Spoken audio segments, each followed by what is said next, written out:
on CityCast Austin. In her first few months as chief of Austin Police Department, Lisa Davis has already faced police misconduct, officer-involved shootings, and safety concerns on 6th Street in light of the New Orleans terrorist attack. We're revisiting an interview we did with her at APD headquarters in November, just after she released her 100-day action plan.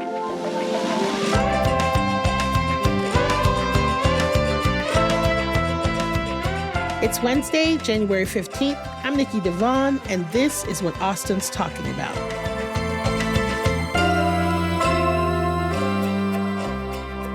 We are here with APD Chief Lisa Davis. What do you prefer to be called? Chief Davis, Lisa, what? You can call me Lisa. Okay. I'm always just like, Chief Davis, and everybody's like, no, first name. I love that. So yes. I want to ask you off top, do you feel like an Austinite yet? Because it feels like you've been just dumped in the deep end already. Yeah, there's nothing like just getting thrown in and just start doing the work, right? I mean, Yeah. It is a fantastic community. So I look forward to being here for a long time and learning more about the city. But what I have seen, I've been impressed with. Nice.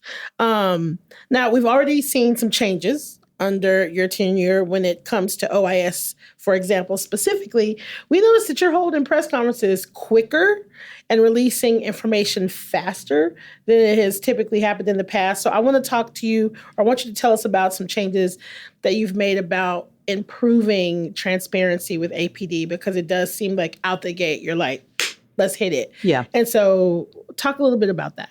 Well, I think that's just from where I'm from. And so I didn't know how it was done prior to being here. But when we had our first officer-involved shooting, PIO came to the scene, and it was like, they are like a machine. They are fantastic at what they do. And so, they're building something to say. And I'm like, well, let's just get up there and tell them what happened. Let's give them the facts, and we'll follow it up the next day. And like, well, I mean, yeah, you're chief. I guess we can do that. So that's kind of what we did. And we took it from there, because I do think that there's, when you're just simply talking about these are the facts as we know them. Yeah. And then we're going to follow that up as soon as we can to get a video to you, to get more information. That just kind of lends to that whole transparency thing. And we'll always move with that goal of getting out as soon as we can. And, the work that the PIO does here, and the work that Homicide and the work that the SIU, all of these different entities do to make this happen, it does take a lot of work from them. But I do think it's important to kind of get out, get the story. It just lends to, we can't say we value transparency and that we're a transparent organization, and we're not doing that as fast as we can. Okay, so I love that, because it sounds like, the thing that I love about what you just said is it sounds like that you're comfortable being like, here's what we know now. Mm-hmm. We don't know everything. We don't know what's going to happen in 12 hours, but right now we want you to have this information. So here it is. Yes. Is that kind of what I'm? Absolutely. Yeah. Okay. So before you started, some questioned your experience with the police department of APD size. And so what made you confident that Austin's size would not be a problem for you? And how have these big events and issues gone in your perspective? I think being from Cincinnati, which is a very violent town, Cincinnati has a lot of crime, coming from an agency that went into a consent decree in 2001, went through riots in 2001, did all that. I almost feel like there's nothing I couldn't do, nothing I couldn't tackle when it comes to policing. Yeah. And then having smart people around me. I am all about the power of a team, and getting here and finding these incredibly bright people that know what they're doing.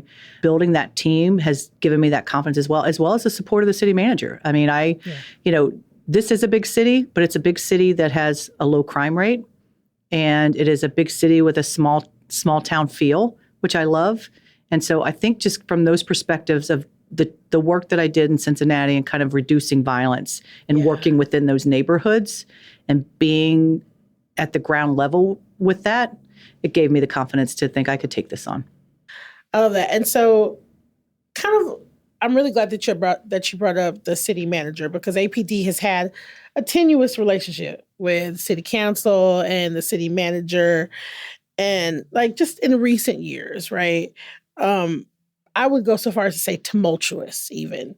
How do you plan to address or maybe even fix that?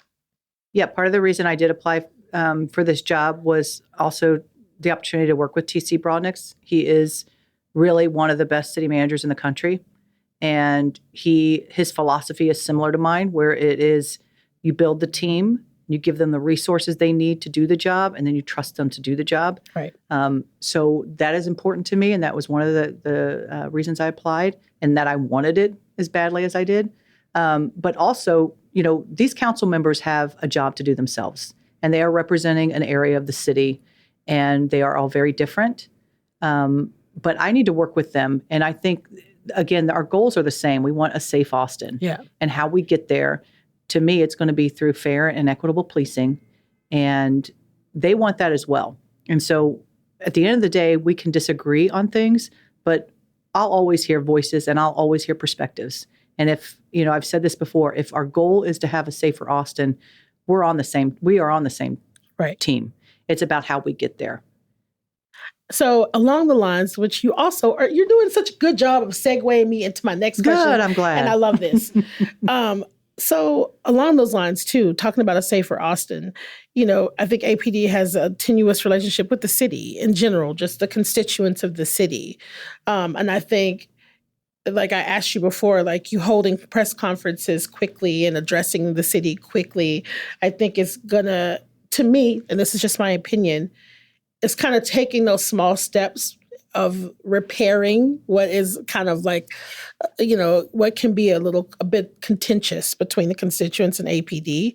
Do you have any thoughts or plans on how to kind of keep moving towards repairing that relationship? Yeah, absolutely. We're going to, customer service is a big thing. It matters the way you speak to someone, as an officer. It matters your tone. It matters that professionalism matters to people.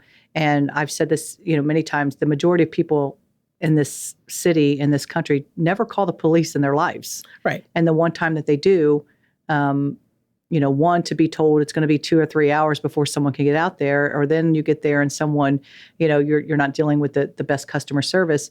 Those are things that we can deal with, and those are things that I can work with because it's important to me. Yeah. And I think that professionalism in policing is important, and it legitimizes what we do, right? And it gives us that police legitimacy when we talk about those things. So looking at discourtesy complaints, and that goes along with officer wellness too.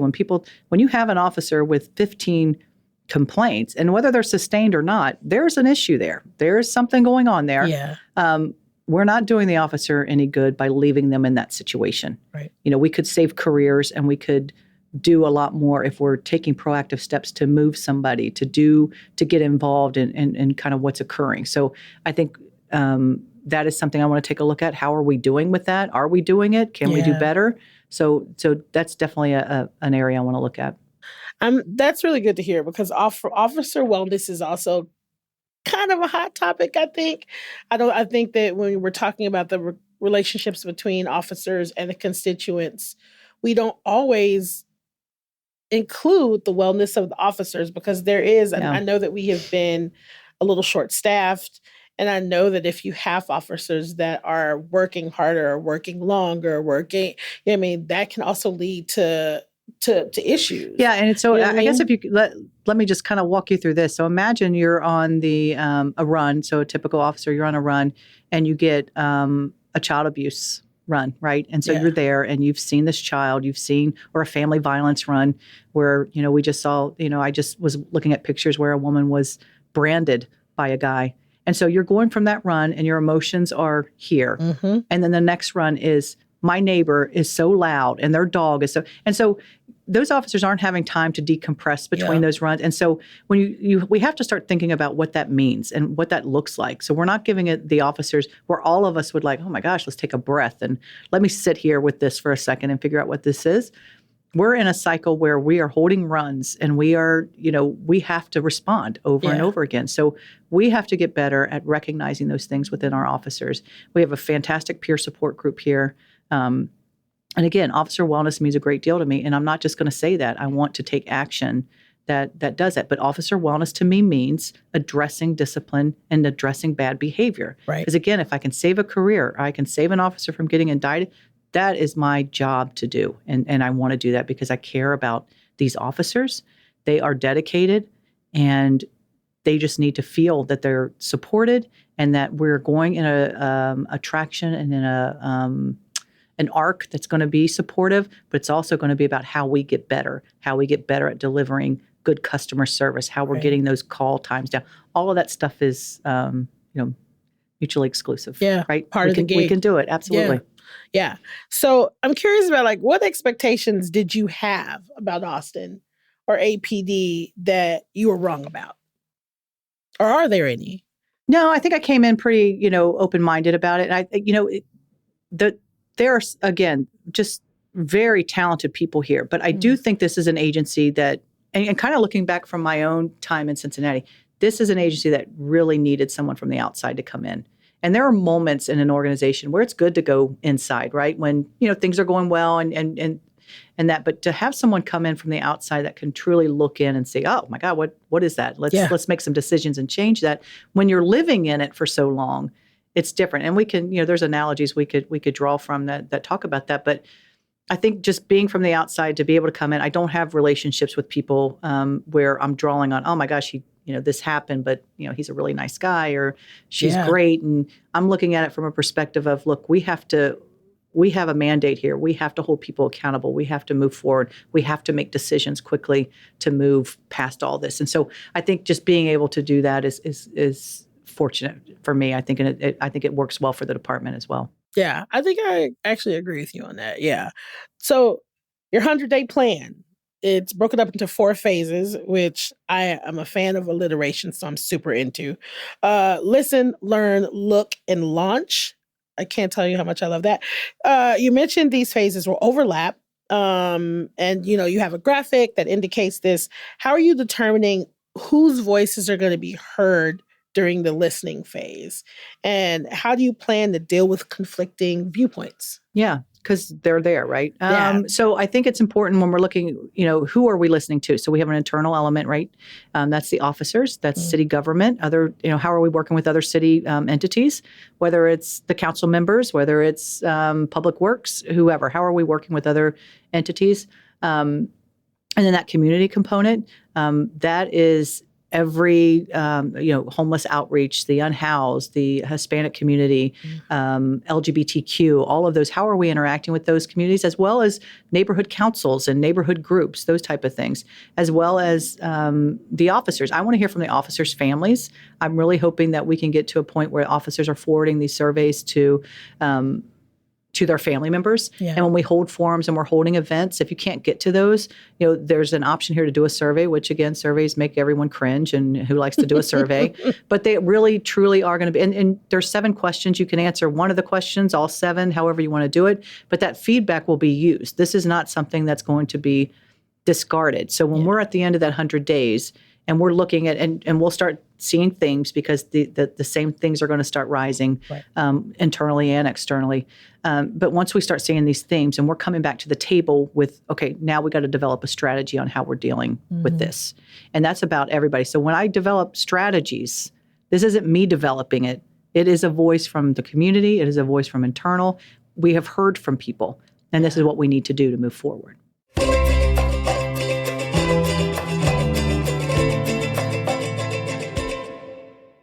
And so during the learn phase, you mentioned creating a foundation for data-driven decisions. Can you speak a little bit more about what type of data you plan to base decisions on? Who's going to be collecting the data? Yeah. So as much as policing is, there's this human element of policing, it is also a science. Yeah. And so when you can start looking at where crime is occurring, and that tells us where we need to go. And so when we can be precise about where we're going, and we're using evidence-based policing to look at where we need to go. You grew up here, spots that have always been chronically crime-ridden, right? There's been why? And so when we start asking the why, who are the owners? Who are the guardians of this place, or the managers? Who are the victims? It's this repeat victimization from the most vulnerable population. And then who are the perpetrators? Who are we looking at? And we can start solving and looking at these problems with the businesses that are around there, the people who live there, and then us and other city government that's when we'll start solving real problems. That sounds like a systemic approach. It's holistic governance. I mean, that's what it is. Like, I don't think I've heard many chiefs talk about systemic change in that way. Yes. And so I'm curious, after you have this data, will this changes all be happening in the jurisdiction of the police department? Or are we talking like citywide? We have this data now, and now we can implement citywide and help change. Yeah, I think when you're looking at holistic governance and you're looking at a city manager that we have who is interested in looking at public safety and how important it is to the entire city, how does public works work with the police? When we identify these problem locations and then we're moving in the direction of solving these problems to become a priority for everybody, I think that is something that I'm interested in talking to the city manager about. And once we use this data, right? How do we look at the data and how do we use it and making the strategies to move forward? I love it. And so I kind of am a little I'm a little bit in my feelings that I even have to ask you this, but like, you're the second female chief of the APD. And Austin, Texas, period, is a little bit of a boys' club. And so I'm just curious, how's it going? It's going great. Okay. I don't see any of that. I mean, I've always been about the work. I love it. Always been about the work. And if someone gets in my way, I'm getting them out of my way. And I'll always be professional and respectful, but I'm not one to be bullied. I'm not one to be pushed around. So I'm a collaborator, and I'm a listener, and I'm empathetic. I'm all those things, but I'm not somebody that's going to be run over either. Listen, I love to hear it. I do. I love it. I hate that we even have to have the conversation, but we do. It is, I wish the fact that you're only the second one it just blows my mind. So I mentioned earlier that we have a shortage of officers. So how are we addressing recruitment and hiring and all that good stuff? Yeah, so we put out a class of 54. We have 36 officers that are currently in the academy. And then it looks like we're starting another class. It looks like we may have a class of 80. Wow. And so it's been a while since we've had a class that big. So the recruiting efforts are picking up, and this contract certainly helps because there were rules in place of things we couldn't do without a contract. So now that the contract's in place, we're able to move to different places and look at it is a real science on the way that they look at recruiting. For some reason, New York is a big draw for people to come to Austin, as well as places in California. So we're going to look at getting billboards in those locations, and those work. I mean, you can think about social media and how, Instagram and those things are great and those things are important. But in Cincinnati, I think it was Indianapolis came and put 6 billboards in Cincinnati for recruiting. And my God, that was the talk of the town for weeks about that. So I don't know what they got out of that effort. But, when we're looking at recruiting, we just have to be very smart, very savvy about what we're looking for. We joined the 30 by 30 initiative, which was getting more women into the police department. How are we doing that? What are we doing? Making sure that our efforts kind of support that. So we're out there. And I think, these recruitment efforts are going to pay off. And we are over, I think, about 311 for our sworn. Now we're doing pretty well on our professional civilian side, but we have to get our sworn numbers up because there's a lot of things that we need to do as a department, and we need those people. So you brought up the contract. You inherited that was happening before you came in, right? And the whole G-file thing. Yes, that was all happening before you came in. How are you? How are you navigating? Because it was a little bit. You got handed a little bit of a mess. I know you can't say that, but I will say that you got handed a mess. Well, and I think too that from coming from the outside, I never, in Cincinnati, I never heard of a G-file. It was just something those were public records. Yeah. So, but I understand the officers' concerns. I mean, that there are officers out there with unsubstantiated claims, right? You can come and make a claim against an officer and it's not sustained, but it's still there. And so no one likes that bad information being out there, especially if it was unfounded or was not sustained. So I understand that. I truly do. But, it is something that we're doing. The voters have spoken on that, and we're moving forward with that. It is a process on you talk about the amount of work that's going to take to get done. Yeah. We have to look at not only getting more bodies here, but looking at some software to redact some of the things just to make it easier. It is a big, heavy lift. I mean, listen, I remember the peer requests and the redaction. It's no joke. It's hours, hundreds and hundreds and hundreds of hours. And not only that, but you think you're looking from all of these different entities, defense attorneys asking for it all. So this is not just G-file. This is on top of already a bogged down system. So how do we look at that and how do we manage that better and get these things out? Because we want to be transparent and you want to be, that whole accountability piece is important to you.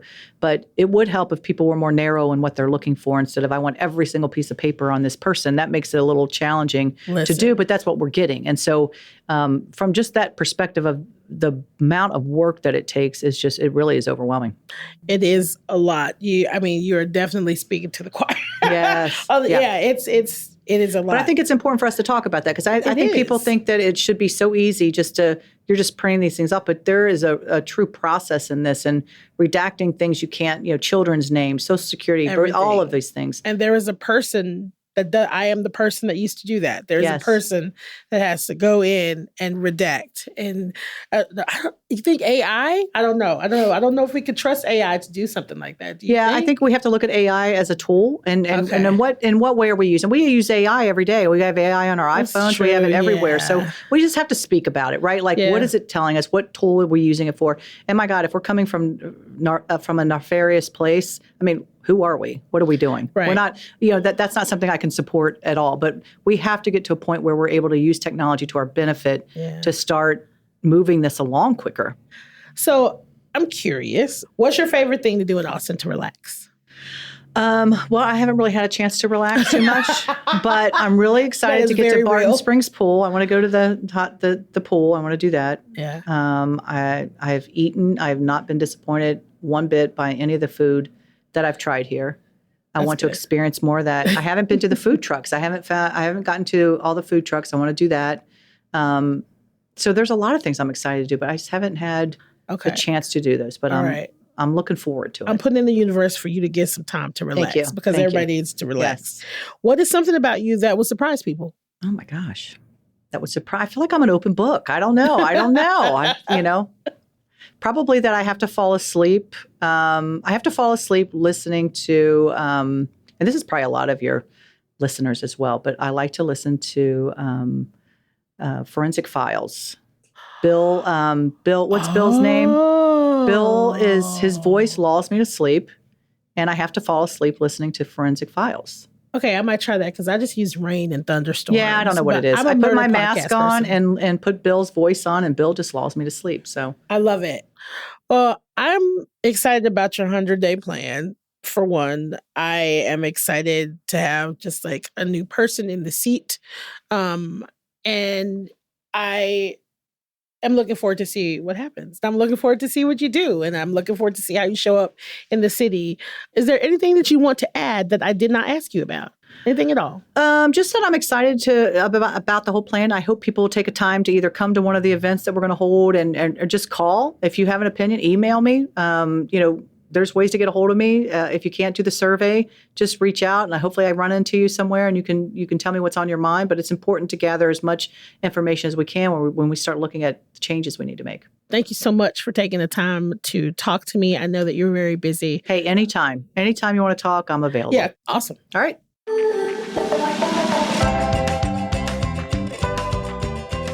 That's all for today here on CityCast Austin. You can find links to Chief Davis's 100-day plan in our show notes. If you enjoyed the show, why not tell a friend, rate the show, leave us a review, and subscribe to our Hey Austin newsletter. We'll be back tomorrow morning with more news from around the city. Bye, y'all.